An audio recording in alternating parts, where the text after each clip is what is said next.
right, y'all, welcome back. So we're gonna go ahead and get into our One Piece segment, and of course, we have to start with the my recap of catching up to the guys. I'm gonna come up with a segment name for this at some point in time. But yeah, so I'm on episode 28, 29, or 30. I don't remember, but within that realm. So from where I left off, Zoro had just did some. No, not Zoro. Hawkeye just did some raw shit and pretty much just rolled up out of there. Yeah. Oh. So he just rolled up out of there or whatever. And then we had Don Krieg and that bitch. Yeah. And Don Krieg's doing this thing where he's still being kind of a hoe. And they have that weird one thing I appreciate and that freaks me out about One Piece is the character drawings. Like some of these guys, I haven't seen anything yet. Oh my god, the way some of these guys are drawn are just they really terrify me. Like the dude with the shields, I forgot his fucking name, but he has shields and he talks queer as fuck. And he has a big ass shield on his body. He has shield here and shield thing. Oh yeah. And when he gets mad, he was weird. He was real weird. Dude, that was so weird. But it wasn't even that. It was like his body was the size of this shield, so he had a big shield on, but his body, I'm like, dude, why is his back so fucking square and his arms so small? And it was really freaky. But I don't even remember him, but I can imagine. Just wait. I believe you. The baton guy, I liked him. It was a lot of stuff that really creeped me out. Even in like the last thing when they were fighting that one guy, and they had like the two cat brothers, like those guys creeped me out. Yeah, they were really fucking creepy. Yeah. But either way, so we got to the point where Sanji pretty much, one of the things I remember well was Sanji pretty much explaining why him and Redfoot Zeth are they're how they are, and we found out that Redfoot Zeth was actually a nice dude. And I like these names are crazy. Redfoot Zeth, you still haven't seen anything. That's a raw ass name. I know I haven't. We're not gonna do this every time, Jordan, okay? Jesus, I'm sorry. But no, like, so what part in the fight are you at? I'm at I was at the part where pretty much I guess we would count that as filler, but Sanji was, they're still trying to fight to battle to keep the ship, to keep the Batari. Did Hawkeye dip already? Yeah, he already dipped. So did you see the Zoro thing? I saw him fight Zoro. What do you think of that? Oh yeah, Zoro got his ass whooped, but I appreciated that. I really appreciated that. It made me appreciate Hawkeye, but I'm still like, what the fuck did Don Krieg do to Hawkeye? to make him this mad, to make him this pissed. To be honest, he came in, and then I think Hawkeye was like, oh, I'm happy that I finally find someone out here trying to do some shit. To be honest with you, Hawkeye was just bored. Oh, I know he was bored. I could tell you. That's just terrifying, man. He was just destroying their pirate crew. That black sword was just. Oh, see, I'm like, that's probably the most impressive sword I have seen, like in everything. Like I saw that shit, I'm like, that's just real. All right, just a quick question. Sorry. Let people know what do you think of the people's backstories? What do you think of just the characters in general, that are, especially the ones that are joining? I like the backstory of the main characters. I like that we took so much time to get Usopp. I like that I understand who Luffy is. You get a little bit more understanding of who he is. I like Zoro. I like understanding fully who Zoro is and all that other stuff. And then, like I said, like I just got Sanji's pretty much his backstory of everything. So I mean, I rock with it. Oh, the whole backstory, right? Yeah, I got the whole thing. Okay. So I mean, so yeah, pretty much I'm just at the point right now where they're still kind of battling for the ship. Luffy has just entered the fight essentially. Oh, he's about to fight Don Krieg now. Not yet. I think they gotta whoop the shield guy's ass, but then I got you. Then he's gonna work out Don Krieg's ass. I need to see how real Don Krieg is, because right now, like, I didn't know his name last week, and now you know his name. I know his name, but he's like, Luffy gonna beat your ass. Like during this entire time, I think for like 5 episodes, and I seen Don Krieg talk, I'm like, but Luffy gonna beat your ass though. So it really don't matter. Like all of this shit that's going on, somebody could die. All this shit, like this, that. I'm like, but Luffy gonna beat your ass. So at the end of the day, I'm waiting for episode 50 to pop, because I'm like, I'm positive. I'm not even worried about what's going on right now. Honestly, this is the point where One Piece starts to ratchet up. I can see. So from here on, they're gonna start genuinely meeting realer and realer people, and like this is a really good spot to start watching it in terms of, all right, Luffy's real. Yeah, from here on, like, you understand. I knew Luffy was real, but it's like now it's like yeah. And then they also went over the little backstory as far as how like the East Blue, West Blue, South Blue, or whatever. Yeah. And then they're trying like the pirates, or not the pirates, but like the chefs are trying to get, what is it, like the main blue? All blue. The all blue. Yeah. So I'm like, I like that shit. That's cool. So yeah, it really shows you how big the world is. Yeah, and then they really made it open up, and the fact that they did that, it kind of helped, broaden things where it's like even Hawkeye was talking about like you guys are in the East Blue, you're the best sword fighter in the East Blue, like East Blue the shittiest fucking, you know what I'm saying? Look, they stunt on East Blue so hard. Right, like, get the fuck out of here. But either way, that's fine. But either way, we'll go ahead and go into the recap of the manga this week, because recap's pretty solid. It's pretty solid. So I'm gonna try to keep it short a little bit. But they basically, Luffy and Katakuri's fight has concluded. Who won? Luffy won. Luffy won. See, we took a week to do that, and then it's like, all right, well, it's finished, and we look at Super like. But either way.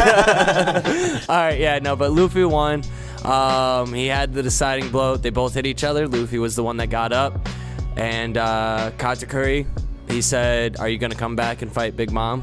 And he's like, "Yeah, I am gonna be the Pirate King." And Katakuri said, "I guess you can see the future." And he landed on his back. The most shameful thing that Katakuri has said is laying on your back. Did he fall? He fell on his back. He said that's never happened to him before, rumor says. But Luffy made him do it. So now coming into the next chapter, it looks like we're gonna have to figure out how Luffy's gonna escape, because there's one mirror left on the island he's supposed to escape. He does have a way out. P-Com's brought Brûlé. There we go. Brought Brûlé.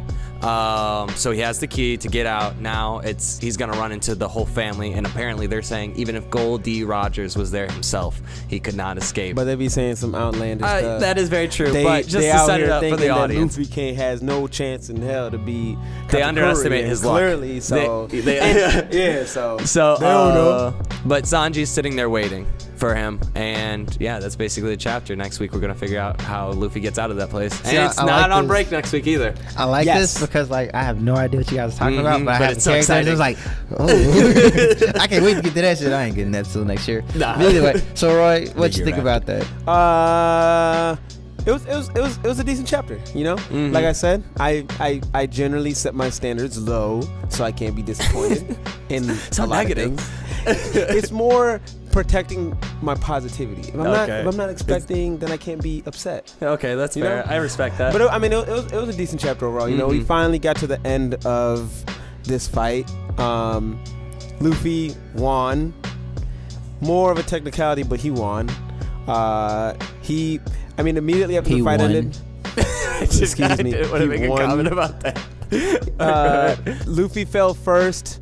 Katakuri managed to stay up. Then when Luffy was getting back up, Katakuri was there kind of standing over him. Yeah, I thought that he was about to do something. And he was just pretty much saying, "Are you going to come back?" Yeah, honestly, it looked more like he was acknowledging Luffy. And kind of expecting Luffy to come back and have maybe a rematch of sorts. Oh, definitely. But now my question to you is, do you think that this entire fight from start to end of Luffy versus Katakuri has adequately shown Luffy's strength, or at least growth of, because when he fought Cracker, he was not Gucci, and he's legit 1v1 Katakuri. And Katakuri is the pride and joy of Big Mom, Pirates, and Cracker is like, he's cool, he's on a whole nother pinnacle. He's not Katakuri. That's like, that's like going from Justin Gallen to Usain Bolt. Like, Justin Gallen's dope, but he's not Usain Bolt. Yeah. And do you think, as a whole, the fight, the ending that we got, was representative of the fight that we saw? So first I answer that first question. I think with regards to, I definitely disagree with how strong it feels that Luffy got between Cracker, who he needed help from Nami with. For a change. And whoa. He went with Cracker, he fought with Nami, and they barely pulled out that W. Yeah. And then you went to Katakuri, who's this like crazy dude, billion-dollar man, like over $1 billion man, and Luffy beats him one-on-one. Yeah. The only thing I disagree with, in a sense, is saying the way I see it is Katakuri could have ended this fight at any point, I feel like, if he really wanted to. Yeah. Katakuri gave himself up to be beat. He did stab himself to make it fair. He stabbed himself, and he never gave Luffy a finishing blow. What now, the part where you say, from what we saw, is it representative of the fight? That's where I'm confused. Okay. And maybe you can give your 2 cents on this. Yeah.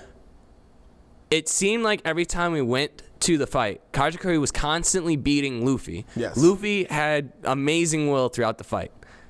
The problem that I had is so he kept getting up from every blow that Katakuri gave. Yes. But it seemed like Katakuri could have been a lot more lethal if he really wanted to. Like, he didn't even use his spear after he stabbed himself, which I'm assuming that spear is stronger. It's like Zoro with his swords kind of thing. Like, Luffy did not have a counter for that. Yeah, and he just stopped using it. He just wanted to fight fisticuffs, basically. So to my extent, I just feel like it wasn't... Luffy was trying his damnedest to beat Katakuri, and I feel like Katakuri wasn't trying to the fullest of extent to literally eliminate. The technicality of a win. That's and that's what I'm saying. So to that, but Cracker was trying to kill Luffy, and that was a lot harder for Luffy to do. Luffy couldn't even stay and fight him. Yeah, but I mean. But if we go back to kind of what Katakuri was saying, when Katakuri was all about efficiency, which is why I wasn't in support fully of when he stabbed himself. Mm-hmm. I understood him accepting Luffy as a challenger and honoring him, but up until this point, Katakuri presented it as his greatest respect and honor of an opponent by killing him as quickly and as efficiently as possible. When Luffy first tried to go Gear 4th, Katakuri said, nah. He stopped them. You're not going Gear 4th. Like, I can beat you even if you do it, but why am I going to let you get stronger and then actually have to I think that was legitimately. I actually respect that, because now I'm thinking about it, that was legitimately the first time that I'm almost seen in an anime where the villain was like, "Why would I let you power up?" Yeah, it was very One Punch Man. That's where it's like, why am I gonna do this silly trope that everything else, And so when he stabbed himself, it was cool, and I accepted it because. I mean, to him, I guess he saw it as a slight from everyone else. Like, why are you going to help me? Like, you don't think I can do it? So I get it from that point. So maybe it was a point of pride and less him kind of in the moment. But I wasn't in full support of it. But then him throwing away his spear. Like, he literally brought things to the table that Luffy had never even heard of or thought of and didn't have a rebuttal for. He said, I have something greater than armament hockey. Like, the block mochi. Luffy and us were like... You can get better. Whoa. He's like, I can see the future. You can see the future. You can get better. He said, essentially his power, like we talked about a while, maybe the first episode. His power is very similar to Luffy's, right? Mm-hmm. But he can still do more. He can stretch. He can do all this stuff. But he can actually create. It's a step above. He can create objects from himself. Luffy can't do that. All he can do is stretch. Luffy technically maybe has more tensile strength, so he could be stronger physically, though he needs gears. But Katakuri definitely has more versatility. Yeah, but and then he brings out his staff. He has all these things Luffy literally can't counter. I agree. And so I think it was a great fight. Mm-hmm. And I think when the animation comes around to it, it's going to be amazing. Oh, it'll be tits. It'll be fantastic. But I think that it wasn't necessarily earned purely because and it's very similar to kind of what Dragon Ball Super has been doing, which is if you take away all of the dialogue. Yeah.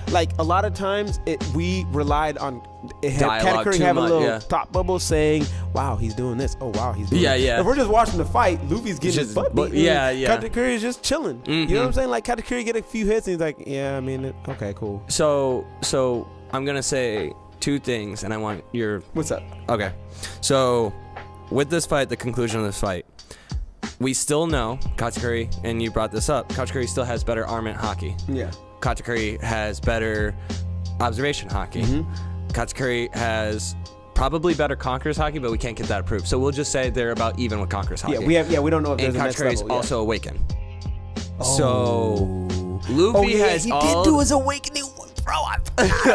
So with all these factors, do you really feel like Luffy did get better with observation hockey? That was noted. Yeah.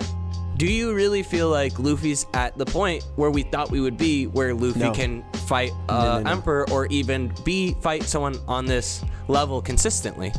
At the level that Luffy is right now, this is the level I thought Luffy would be at when he was fighting Cracker. I think Luffy fighting Cracker, maybe it was challenging, but it shouldn't have been like you need Nami 100% to win this fight. If he didn't have Nami, Luffy was dead. The show was over. Yeah, I agree. I think the way Luffy beat Doflamingo, excellent. I think Luffy earned that. I don't think Luffy should have run out of his gear for it, and then they have like 10 more episodes of him just running away. Running away, and then I feel like that could have been sped up a little bit.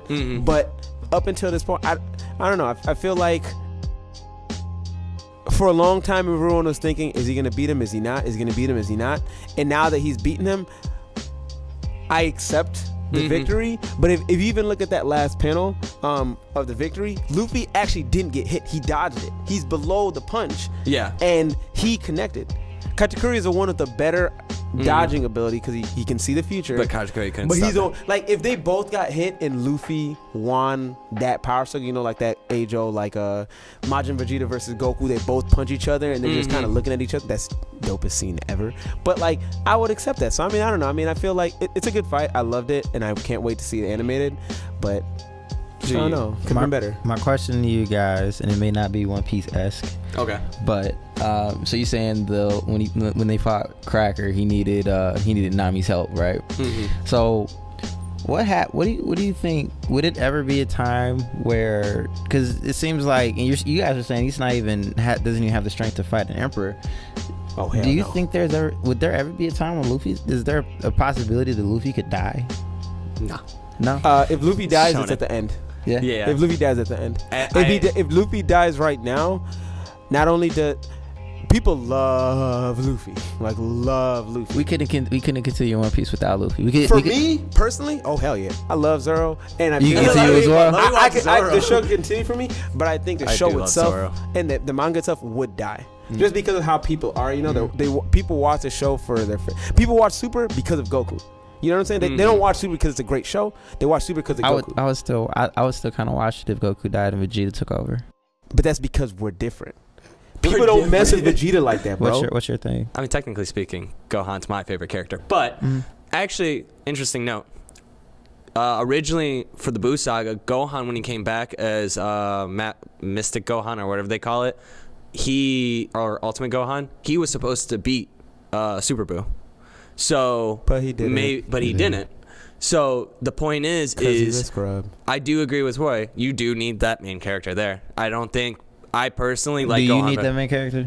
Personally? You would need Luffy. In One Piece, I watch Zoro more, so I don't necessarily quote-unquote need Luffy. I do like Luffy. I think he's more interesting than Zoro, because Zoro's kind of like that laid-back, chill guy who's just going to come up and beat someone's ass. But I do need Luffy in order to keep it Guys, let us know what y'all think. I like that question. Yeah, it was very good. Hey. Solid. All right, y'all, be back.